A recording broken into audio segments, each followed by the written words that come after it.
Assalamualaikum warahmatullahi wabarakatuh. Kembali lagi dengan saya Sofi di channel Diana dan Ahmed. Terima kasih buat teman-teman yang masih setia di channel Diana dan Ahmed berbicara seputar Egyptian, seputar orang Mesir. Yang belum subscribe, jangan lupa subscribe. Dan yang belum tekan tombol loncengnya, mari kita tekan tombol loncengnya dulu agar mendapatkan pemberitahuan dari YouTube ketika saya sudah mengupload video terbaru. Masih seputar Egyptian, seputar orang Mesir.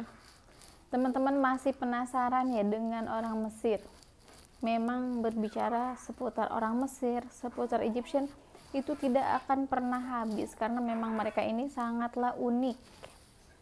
Seperti negara Mesir ini sampai saat ini masih dikaji tentang arkeologinya, tentang peninggalan-peninggalan masa lalunya, dan memang budaya Mesir itu unik juga dan sangatlah menarik ya. Yang belum ke Mesir, saya doakan mudah-mudahan teman-teman bisa pergi ke Mesir, ziarah Nabi ataupun ziarah peninggalan masa lalu, zaman kejayaan Islam ataupun peninggalan Fir'aun. Amin ya rabbal alamin.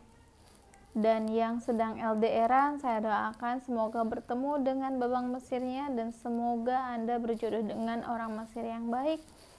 Semoga Allah permudah jalannya ya yang akan menikah atau yang sedang merencanakan pernikahan. Amin ya rabbal alamin.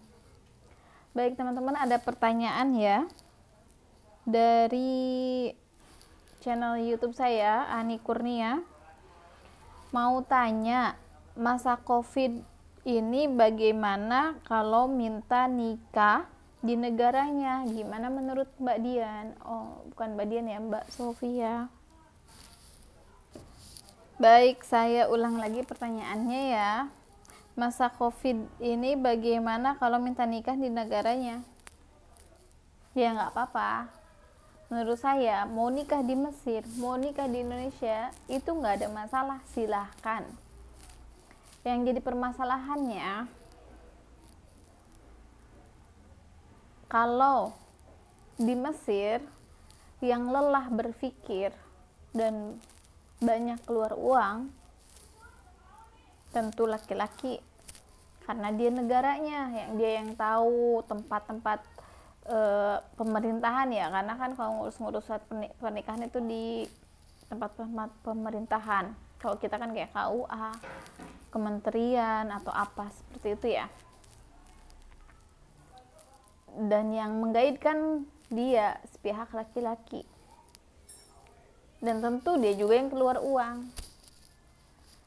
Seperti itu. Jadi menurut saya, Mbak mau nikah di Mesir, silahkan. Pergi saja. Nggak ada masalah. Apa yang dikhawatirkan? Apa yang jadi kendala? Kalau Mbak punya ongkos, punya uang, pergilah. Cuman satu hal yang harus Mbak tahu, ketika Mbak akan menikah di Mesir, pastikan Mbak masuk Mesir bukan visa turis. Karena di Wizaratul Ad, di tempatnya menikah ya, jadi memang di sana ada tempat pernikahan, melangsungkan pernikahan itu apa namanya ya, KUA-nya kali ya. Di sana itu untuk yang menikah dengan orang asing, di situ tertera. Bagi yang menikah dengan orang Asia apa Indonesia saja ya, saya lupa, yang pasti Indonesia termasuk. Tidak boleh pemegang visa turis. Jadi kalau Mbak megang visa turis masuk ke Mesir dengan visa turis, Mbak misalnya berencana holiday dengan tour ke Mesir, terus Mbak nikah di sana sama orang Mesir, itu legalitasnya tidak bisa diproses. Seperti itu ya Mbak ya. Silahkan. Yang pasti carilah visanya bukan visa turis. Itu hal yang penting. Bagi teman-teman yang ingin menikah dengan orang Mesir di saat COVID ini, sebenarnya tidak ada halangan dan rintangan terkecuali masalah keuangan ya. Kalau Anda punya uang atau Egyptian punya uang, nggak ada masalah mau COVID mau tidak COVID.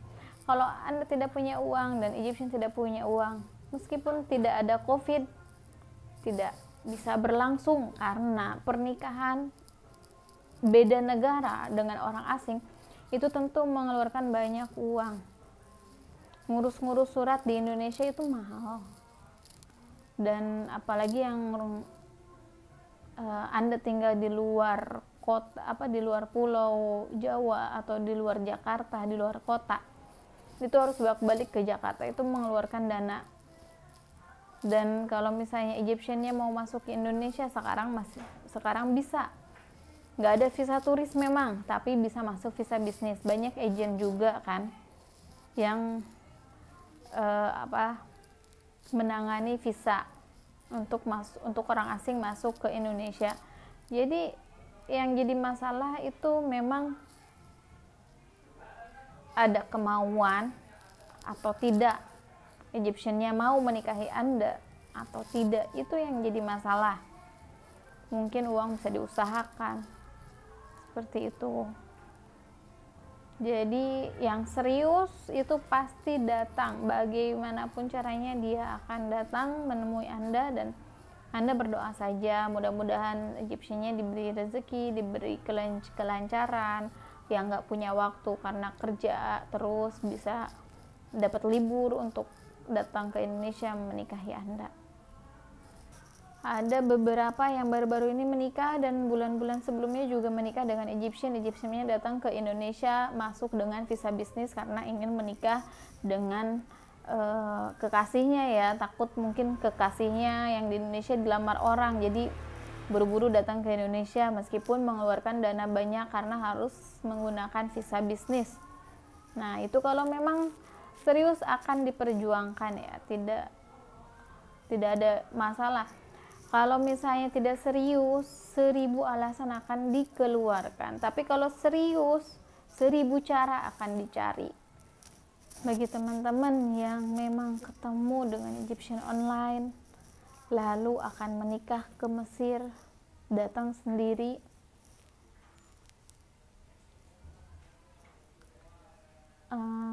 memang butuh keberanian kuat ya. Anda belum mengenal aslinya dia, hanya ketemu online, tatap muka via online, belum tahu keluarganya secara real, secara langsung, hanya ketemu tatap muka online.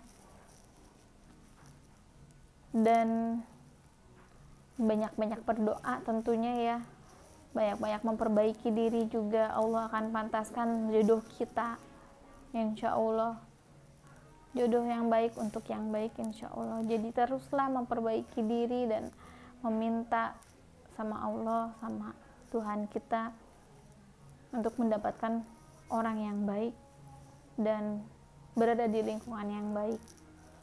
Jadi sebenarnya sangat riskan memang jika Anda menikah dengan orang Mesir tanpa Anda pernah bertemunya di dalam nyata. Karena nanti yang Anda hadapi tidak hanya satu Egyptian, tapi satu keluarga besar Egyptian. Mungkin 15 orang yang akan Anda hadapi. Satu Egyptian aja yang kita hadapi, satu Egyptian udah repot, apalagi segambreng gitu kan. Jadi menurut saya tidak beresiko sebenarnya kalau Anda mempunyai keberanian kuat untuk datang ke Mesir, menikah dengan orang Mesir, dan hidup di Mesir. Ya siapkan ajalah fulus lah, siapkanlah uang, kalau ada apa-apa bisa pulang ya ke Indonesia, seperti itu teman-teman. Ya cukup sekian dari saya hari ini. Terima kasih buat teman-teman yang sudah curhat di kolom komentar, yang sudah nonton video saya di channel YouTube Diana dan Ahmed. Insya Allah saya akan balas satu persatu ya curhatannya di channel saya, agar bisa berbagi dengan teman-teman yang lain ya. Jadi bisa ditonton sama teman-teman yang lain jika memang kasusnya sama. Wassalamualaikum warahmatullahi wabarakatuh.